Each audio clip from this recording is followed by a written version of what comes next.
I want first to thank all of the scientists here at the table for coming to address us on this vital topic at very short notice. And of course, I want to thank our Dean, Jack Knott, and our Senior Associate Dean for Research, Jen Giuliano, for their continuing support of the Sustainable Cities Center.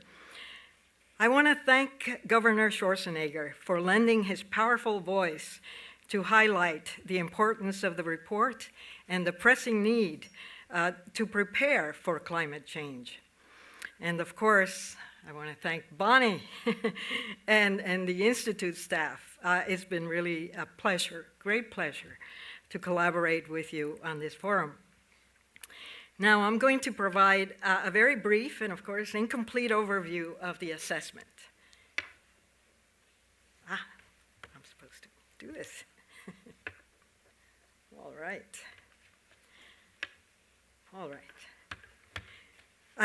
The assessment is required by the U.S. Global Change Research Act of 1990, which requires research coordination and investment on research focused on global changes, and in particular, climate change and their impacts on the U.S.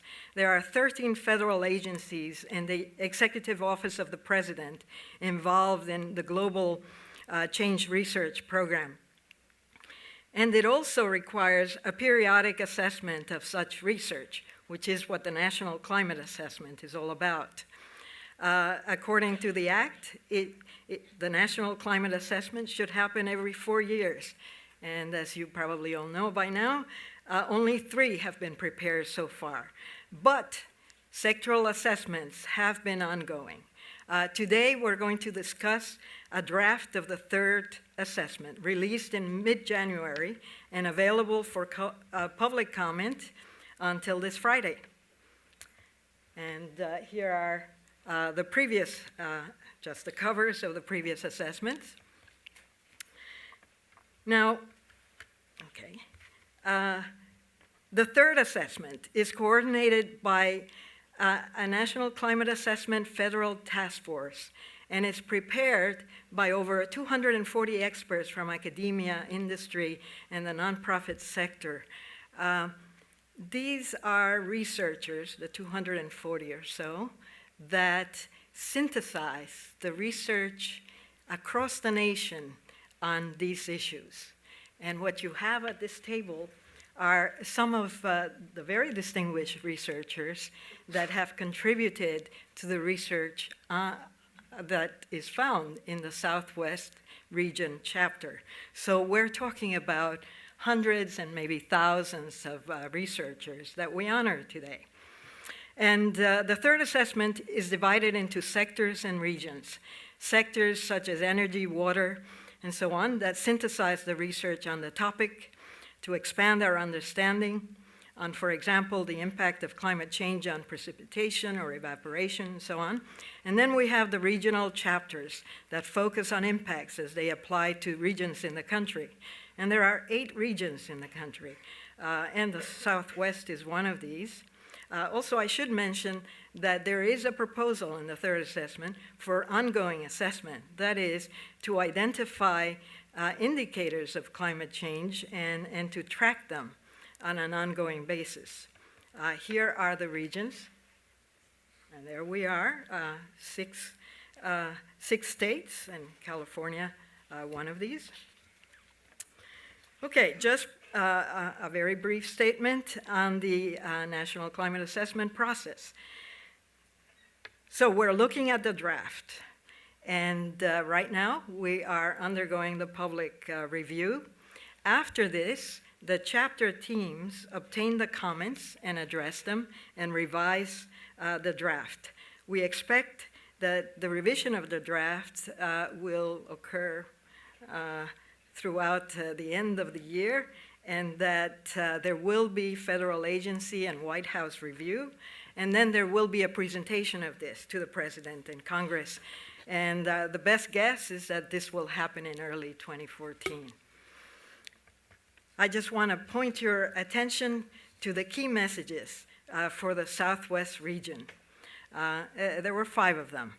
And the first one is, of course, hitting us in California in a very vulnerable spot, which is declines in snowpack and stream flow amounts, which will likely mean decreasing water supply for cities, agriculture, and ecosystems, and potential conflicts among these different uses. Also, agriculture. Impacts on Southwest agriculture will be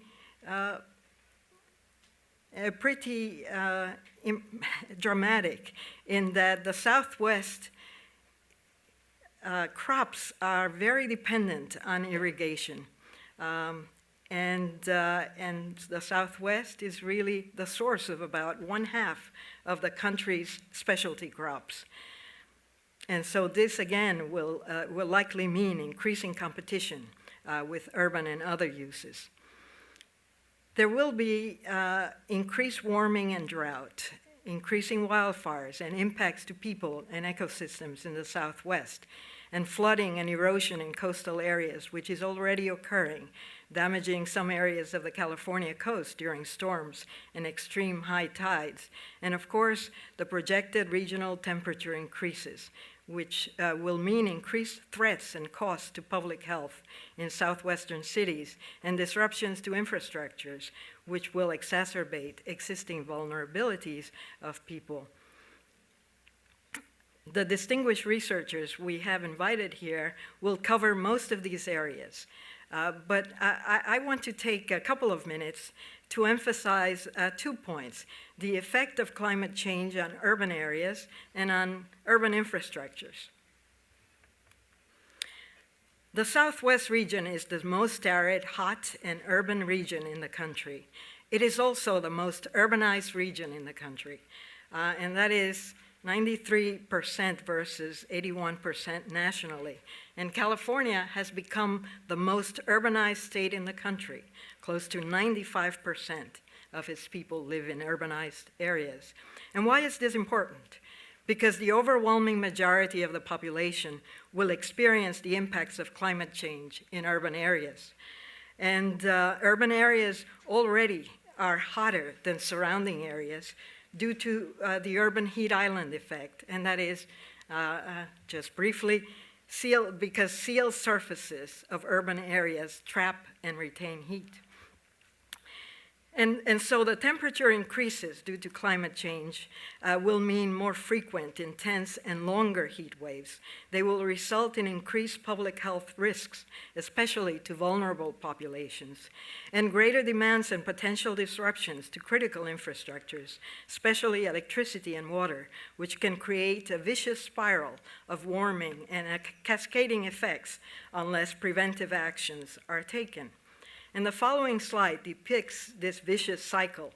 This is a figure from our Southwest chapter, depicting the vicious cycles where the heat waves generate greater demand for air conditioning, which increase the electricity demand, stressing the power system, which could lead to possibly more brownouts and outages, and public health threats, and so on. The recent blackout in Southern California that occurred on September 8th illustrates the interconnection among the infrastructures. This was only an 11-hour blackout, which not only brought traffic to a standstill and grounded planes, as you can see from the slide, but the sewage system failed, leading to beaches closing. And also the water pumps didn't work, which led to a mandatory boiled water requirement and so on. And so this example illustrates the interdependence of infrastructure systems and their co-location and concentration in urban areas. The nation's infrastructure systems are already deficient. The Association of the American Society of Civil Engineers, for example, which has been grading infrastructure for several decades now, gives an overall grade of D+ to the nation's infrastructure, and much worse for some infrastructures. In the price school, at least for graduate students, D+ is a failing grade, if I'm correct, right?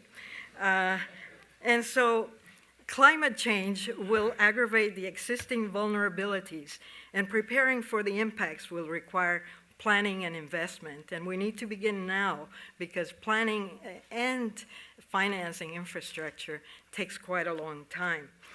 So I'm out of time. I want to thank you, and now I will bring up Phil Duffy from Lawrence Livermore.